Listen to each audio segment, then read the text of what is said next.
Sud Radio Berkov dans tous ses états. Le fait du jour. Ça y est, on va en manger.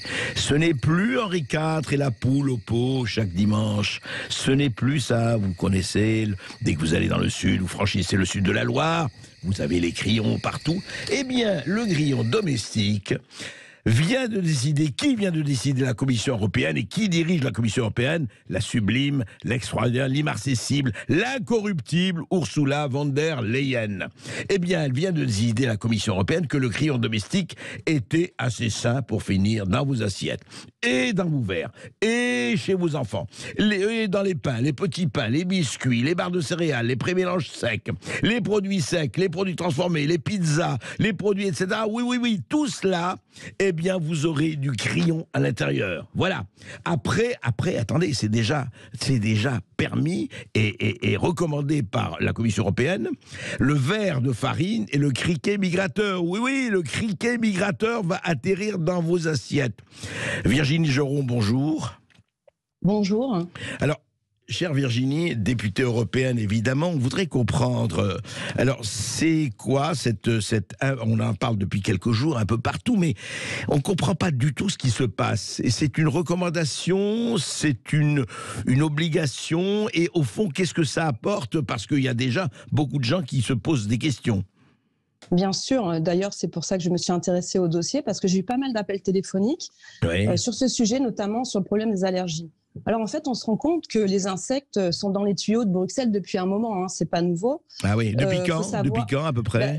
Il faut savoir qu'il y a eu un vote en 2015 sur ce sujet où en fait il y a eu une extension de la liste des produits alimentaires. Évidemment, nous à l'époque, notre groupe avait voté contre, mais nous étions minoritaires et cette ouverture des listes des aliments qui pouvaient intégrer cette nouvelle liste des aliments où on intégrait donc les insectes a été validée en 2015.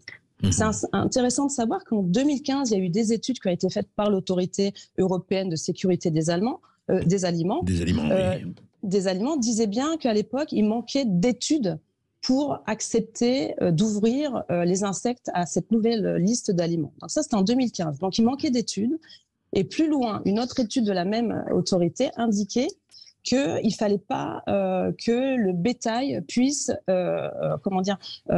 être alimenté d'insectes. Donc en 2015, c'était quand même assez frileux. Il y avait quand même eu ce vote. Et puis là, il y a une accélération. En fait, on est dans l'accélération d'une idéologie où, comme on le voit avec la volonté de transition énergétique, on l'a vu avec le tout électrique, et puis maintenant on a la transition alimentaire.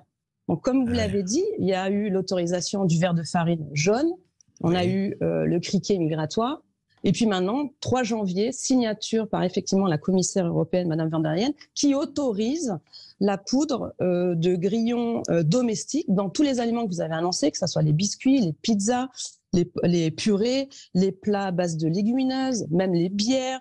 Les boissons, les bières, c'est ça. Les boissons, mais tout ce qui empêche. Les confiseries, les fruits à la coque, etc. Les chocolats. Les chocolats.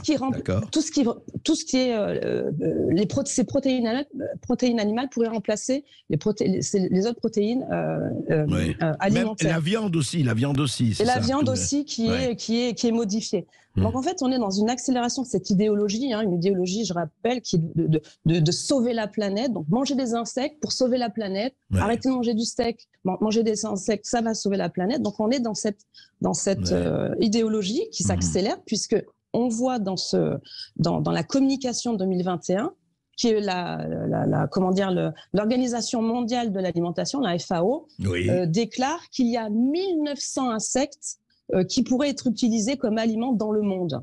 1900. Donc, là, 1900. Donc accrochez-vous bien, bientôt on va tous passer, on n'aura plus rien de naturel et de végétal. Et en ce moment, donc, la Commission a considéré qu'il y avait en lice 11 demandes qui étaient en cours. Donc, c'est-à-dire que là, on est au 3e insecte, mais il y en a 11 et que, effectivement, on est dans cette accélération d'autoriser, parce que c'est une autorisation. C'est une autorisation qu'ils ont donnée à une société. Alors, pour le coup, on veut sauver la planète, il faut manger des insectes, mais on autorise une société basée au Vietnam pour alimenter toute l'Europe de criquets. D'accord. Donc, il y a une société aujourd'hui, il n'y en a pas plusieurs. Voilà. Non, parce qu'en fait, là, dans ce règlement d'exécution que la Commission a signé le 3 janvier, c'est une autorisation qui est dédiée à une seule société, qui a donc l'autorisation exclusive de vendre de la poudre de grillons domestiques. Donc, c'est des grillons en plus qu'on affame pendant un jour. Après, on les broie et après, ça fait de la poudre et ça pourra intégrer tous les aliments dont on a parlé, du biscuit au chocolat à la pizza. Et c'est une autorisation qui va durer 5 ans. Donc là, on est à ce stade de l'autorisation. Moi, ce qui me pose problème, je fais aussi partie de la commission IMCO, c'est marché intérieur et c'est protection du consommateur. Il y a 3 articles qui, en fait, disent l'inverse et le contraire, et remettent en question même la question de l'étiquetage pour les allergènes. On en a parlé aussi. Alors, c'est-à-dire, oui, parce que c'est important de savoir, est-ce qu'on saura, nous, s'il y a des insectes ou pas, et comment la composition de la viande, des pizzas, etc. Oui. Exactement, on veut savoir ce qu'on mange, surtout nous, bons Français, on aime les bons aliments, et clair. On veut pas... je pense qu'aujourd'hui, ceux qui ont essayé de vendre des insectes n'ont pas trouvé aujourd'hui les consommateurs, puisqu'on le bien, beaucoup ont fait faillite. Donc, on essaye maintenant de nous refourguer ces insectes par voie de poudre où ça passerait plus vite, plus facilement auprès des consommateurs. Et donc, il y a 3 articles dans ce règlement qui sont contradictoires. D'un côté, vous avez l'autorité européenne qui dit qu'effectivement, il y a peut-être des problèmes d'allergie et elle demande de continuer à faire des études. Donc, on autorise d'un côté. L'autorité et on dit qu'on n'a pas fini les études, qu'on n'a pas vraiment toutes les études. C'est l'article 8 dit qu'il faut encore plus d'études. La Commission dit en dessous qu'elle considère qu'aucune exigence d'étiquetage spécifique sur ce sujet n'est encore à mettre en place. Et puis vous avez l'article 10 qui dit mais attention, peut-être que ça pose problème au niveau des allergies, mais je renvoie à l'article 9. Et l'article 9 dit qu'en fait, il n'y a pas besoin d'étiquetage. Donc c'est un vrai sujet, parce qu'on le sait bien, en tant que consommateur, déjà, par choix, on n'a peut-être pas envie de manger des insectes à l'insu de son plein gré. Et puis après, le problème, effectivement, sanitaire. Donc là, je vais faire la question à la Commission, parce que l'étiquetage, c'est important. C'est la base, on va dire. Pardon, Virginie Joron, tout est étiqueté aujourd'hui. Quand on va à un supermarché ou dans une épicerie ou ailleurs, tout est étiqueté. Alors ce ne serait pas étiqueté. C'est quand même bizarre. Effectivement, quand on lit le règlement, il y a ce flou. À la première lecture, on considère qu'effectivement, il n'y aura pas d'obligation d'étiquetage pour ces produits. Alors, il y a le problème pour le consommateur, mais directement par rapport au choix du produit derrière, là, j'ai regardé, j'ai pris une boîte pour voir un petit peu ce qu'il y avait dedans. Bon, c'est très succinct, mais au moins, on pourrait avoir cette information. Au lieu d'avoir farine de blé, on aurait farine de criquet, farine de verre de larves jaunes. Et autres. Donc, farine de grillon, Exactement, toute la liste d'insectes. Mais là, pour l'instant, c'est pas recommandé. Et puis après, il y aura l'autre problème. Ce sont tout ce qui est produit déjà transformé auprès des restaurateurs. Puisque là aussi, on ne saura pas si la pizza qu'on ira manger chez notre pizzaiolo sera à base de poudre d'insectes ou pas. Et on ne saura pas si on va manger au restaurant, sur le menu, ce ne sera pas écrit à base d'insectes, quoi. Ce ne sera pas dit. Voilà, c'est ça. On ne sait pas aujourd'hui, à ce stade, s'il y aura cette obligation qui sera imposée aussi auprès des restaurateurs, auprès aussi des grandes enseignes. C'est encore flou, et là, il y a du flou, il y a un loup, comme disait la chère Martine Aubry. Mais dites-moi, est-ce qu'on sait aujourd'hui, alors Virginie Joron, puisque vous avez déjà enquêté, est-ce qu'on a des réponses médicales ou scientifiques? Est-ce qu'on sait, en fait, les insectes, c'est...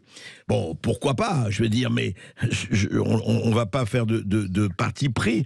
Mais en fait, est-ce qu'on sait comment dirais-je, l'utilité ou les inconvénients des grillons, des larves et autres pour la consommation humaine, quoi. Comme je l'ai dit, en 2015, il manquait d'études. Donc en 5 ans, ils ont obtenu certaines réponses puisqu'ils ont autorisé l'intégration de ces insectes dans la liste des aliments. Mais là, dans le règlement, ils disent qu'il faut plus d'études concernant la toxicité ou pas en termes d'allergie. Là, quand je lis un petit peu la réaction des médecins, moi j'ai lu le dernier article de Dr Delpine qui signale la toxicité de la chitine des insectes qui alimentent dans notre organisme en cancer, parasites, champignons. Oui, il dit que la chitosane perturberait l'absorption des vitamines liposolubles, etc. Oui, dans les minéraux comme le zinc, etc. Donc là, il y a plusieurs, effectivement, avis différents de différents docteurs. Donc effectivement, c'est pour cette raison que moi, on m'a appelé ici. Donc, c'est pour cela que je vais demander effectivement encore à la Commission d'approfondir, puisqu'ils le disent eux-mêmes, qu'il faut faire des études complémentaires. Oui, mais ça n'empêche pas, malheureusement, l'autorisation qu'elle vient de donner à cette société. C'est-à-dire qu'aujourd'hui, à l'heure où on parle, Virginie Geron, du groupe, je rappelle, du groupe Identité et Démocratie au Parlement européen, à l'Assemblée européenne, aujourd'hui, on peut, c'est-à-dire que cette société peut exporter et en Europe, tout le monde peut, peut... À partir du 24 janvier, donc depuis hier, ça y est, cette société est habilitée à vendre sa poudre de criquet domestique auprès de l'ensemble des pays de l'Union européenne. D'accord. Donc sans pour cela qu'on ait achevé les études sur ce sujet. Exactement. Ouais. Mais ce qui est ironique dans cette communication de la Commission, c'est qu'elle dit à un moment donné, c'est que de toute façon, ne vous inquiétez pas, l'Union européenne est résolument attachée à la transparence. Donc, je vais leur reprendre cette phrase de leur communiqué pour obtenir les réponses à ces questions. Comme on sait bien, la transparence, c'est un vain mot qu'ils mettent en avant de la vitrine, mais que derrière la vitrine, ils n'appliquent pas forcément. On a plusieurs cas, comme vous le savez, avec les contrats Pfizer et avec le Qatargate. Voilà, on sait ce qui s'est passé dans la transparence du point de vue des SMS et des contrats. Donc, on espère que ça se passera autrement. En tout cas, merci beaucoup Virginie Geron, et on vous suivra dès que vous avez des renseignements, n'hésitez pas à nous les communiquer parce que... Et bon appétit encore. Absolument. On n'est que le 25 janvier, j'espère que les insectes ne sont pas encore arrivés directement dans nos assiettes. Oui, vous imaginez, on va manger du grillon tartare, du verre en daube, non, ça va être très intéressant. Non. Ça. Non, on suivra ça. Merci.